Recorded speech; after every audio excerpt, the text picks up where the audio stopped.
Hi, welcome to the Peninsula Point, where aspiration meets possibilities. Here we'll discuss various trends about real estate and how we are trying to make a point, quite literally. Hi, Rajeev, and welcome to the first episode of the Peninsula Point. Thank you so much. It's good to be on the first episode.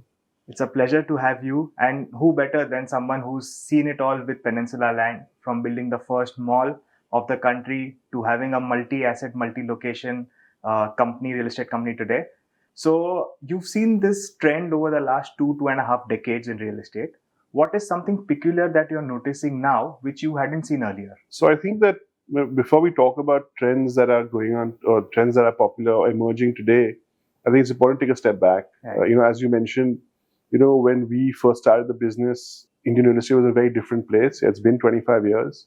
So when we started that time, we was trying to identify areas that people were interested in. And I think at that stage, Indian real estate was in require of modernization and of access to new assets. Right. So, the shopping malls that we did was for the first kind of new asset in that category. It was the first of its kind in the country and had huge interest and huge footfalls and things like that. I think that was followed by, for the last 20, 25 years, you've seen in all across India, the emergence of the skyscraper, Right. of high rises as the most preferred kind of residential destination for people. So I think that we've had this, for the last 20, 25 years, people were looking for large buildings with modern amenities and views and things like that, and being high and being have a bird's eye view. Things like this was valued a lot. And while that's still valued today, I think that people are looking for something a little different. I think there's been a lot of steel and glass kind of high-rise structures that have come up over this past 15, 20 years, and I think that people are, I think things go in cycles. So I think that people always like to go back then to a simpler time. Right. So I think a simpler time when people were growing up, or when I was growing up, we were fortunate to live in, a house. You had 2, 3 floors, and you had open space, and you had areas that you can spend time with your friends and family. So I think that the main trend that I see now that's emerging is really we are going back from vertical living to a little bit more of horizontal living. So horizontal living obviously means smaller structures, independent structures, your own homes. Right. So when you say horizontal living, are you indicating to land and core plots? So I think that obviously living or everything, it starts, land is the base, right? Right. Land is where everything begins from. Whether I want to build a skyscraper, I want to build a smaller home, I need land to start with. Right. So I think that, definitely, that's the sort of asset class that we're looking at, we're discussing. Okay. If we look at this asset class, and let's take Mumbai for example. Mm-hmm. I'm assuming that this asset class is something that we are talking of Mumbai adjacent. This has always existed, but what is it that is making it more interesting now? Yeah, so I think that land, like you said, has always existed, but I don't think it was accessible. And I mean by accessibility, I mean accessibility on many different levels. I don't only mean how long it took to reach there or how long it takes to get to a place, but also once you get to a place and you're interested in a location, how do you actually participate in that local market? So I think accessibility was a problem on both ends. So if I just take my example and age myself a little bit again, but when I started to Alibag 15, 20 years ago, from where we are sitting right now to get to Alibag, which is, let's say Mandwa or that area, which is a large area, it would take you anywhere between 3 to 4 hours on a good day. If you were fortunate, it would take you 3 to 4 hours. Right. Today as we sit, that 4 hours has already become maybe 2 to 2.5 hours. And with the additional infrastructure that is still in the pipeline in terms of road connectivity and accessibility, I see that distance becoming even less.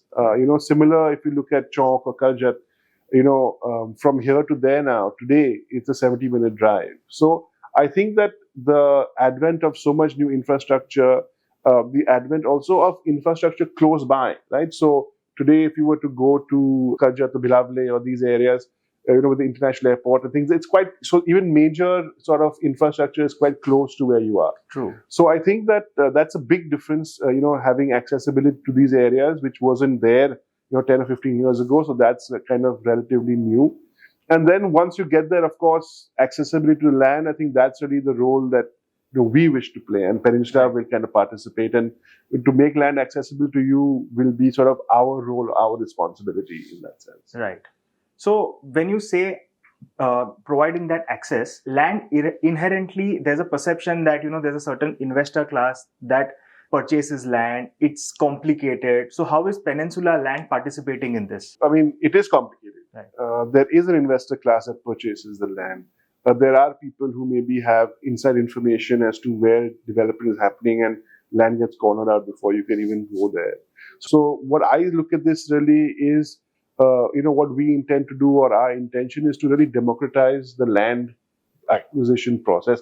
Because what I mean by that is really that you will have the opportunity in our projects to buy land in areas that are prime, right? In areas that are along where the most high net worth individuals or investors have bought land, have their homes, have their houses. But I think that for us, with the way our product is, the way we size our product, the way we approach the product, I think that in these areas which were otherwise elite, we can democratize land by making it accessible to many, many more people. By going through doing all the difficult task of acquiring it, cleaning it up, making sure your title is good, etc. Right. So essentially, what you're doing is making purchasing land as simple as purchasing an apartment, which opens up the market for any investor, and not just investor, anyone who's wanting to be interested in land. Absolutely. So I think that, like I said, I think it's important to know that the process will be like buying an apartment. Right. The difference is that, of course, an apartment is always an apartment, right? You can't do much with an apartment. You are locked into the apartment on day one.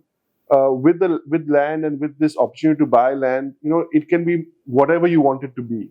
Right. So, for instance, if you wish that it's an investment, it can be an investment. If you wish it's something that you want to trade at some point in time, you can trade it. If you wish for it to be a home, you can build your home at your own pace, whenever you feel you are ready. If you wish to hold it as an inheritance for some, there's so many options that you can have with land. There's so much flexibility, much more flexibility you have on day one to decide what your options are. You're not committing yourself on day one to the final product. Right. You're just, entering into a location. You're sort of staking your claim or planting a flag, and it is yours to do what you feel best with over a period of time. But of course, what we do provide also is that you are within a gated community. You do have all the amenities that you would have in a normal sort of Mumbai or any urban high-rise project. You'll have your clubhouse, you have other amenities and things like that. So you have all of that as well. Right. Sounds like a very holistic offering. Is this offering being branded as something by Peninsula? Yeah, so this is a new vertical for us. We have experienced success in the past on plotting in some of the other projects we've done, but now we are sort of entering into this and in its own right as an individual kind of project. So I'm really happy to be at this stage where we are launching this new sort of brand and new vertical, which we're going to call Peninsula Estates. So, I think in Peninsula Estates, we think that the vision that it should conjure for you is of being part of a larger layout, having your own land, having your own little piece of it, and being a part of a larger, growth story as we go forward. Thank you, Rajeev. And that's the Peninsula Point.